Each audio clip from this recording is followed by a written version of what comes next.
Hello friends, তো দেখো সকাল সকাল রেডি হয়ে গিয়েছি। রেডি বলতে কি বলতে মিষ্টিকে ভ্যাকসিন দেওয়ার জন্য নিয়ে যাব।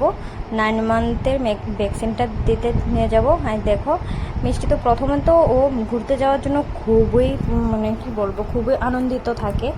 তো ওই সময়ও কিছু বুঝছিল না। দেখো আমরা চলে এসেছি, আর খুব বেশি লাইন ছিল কিন্তু টিকিট কাউন্টারে। তারপর আমি কি করলাম যে এসে একদম সোজা সামনে চলে গিয়েছিলাম। তারপর মিষ্টিকে দেখে, বাচ্চা তো, তারপর দেখে তাড়াতাড়ি দিয়ে দিয়েছে। তারপর আমরা টিকিট কেটে দেখো চলে এসেছি, আর এখানে অপেক্ষা করছিলাম যে ওরা ডাক দেবে। আমি আর ডাক্তার দেখানো বলো কি, তারপরে মানে কার্ড এন্ট্রি সব কিছু হয়ে গিয়েছিল। তারপর বসে রয়েছি, কার্ড জমা দিয়ে দিয়েছিলাম, বসে রয়েছি ডাক দেবে। তো এই ডাক দেবেই বলে। তারপর দেখো মিষ্টি তো এখন খেলাধুলা করছিল, কিন্তু তারপর দেখবে কি হয়েছে। পুরোটা যদিও ভিডিও করতে পারিনি।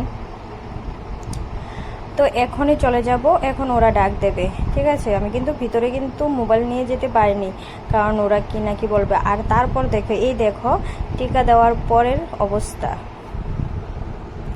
মানে খুব মানে অনেকটাই কান্নাকাটি করেছিল, আবার বেশিও না, এমনটাই আর কি। তো দেখো তারপর কিছুটা কান্নাকাটি করে তারপর ওর বাবার কোলে ঘুমিয়ে পড়েছিল।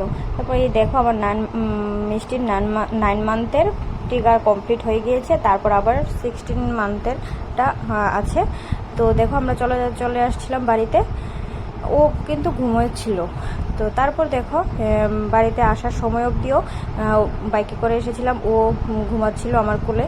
কিন্তু বাড়িতে এসে তারপর ও একটু খেলাধুলা করছিল, ওর একটা দাদা ছিল, ওর সাথে খেলাধুলা করছিল। দেখো কিছুটা ঠিকই ছিল বলতে, এই ভ্যাকসিনটা বলেছে, ওরাই বলেছিল যে মানে এটা ব্যথা করবে না বা জ্বরও আসবে না। কিন্তু সন্ধ্যা থেকে একটু লাগছে যে মানে একটু ব্যথা ব্যথা করছিল বা জ্বর আসবে মনে হয়। তারপর তো ভিডিওটাকে আর বড় একটা করব না। তো একটা দেখা হচ্ছে, টাটা বাই।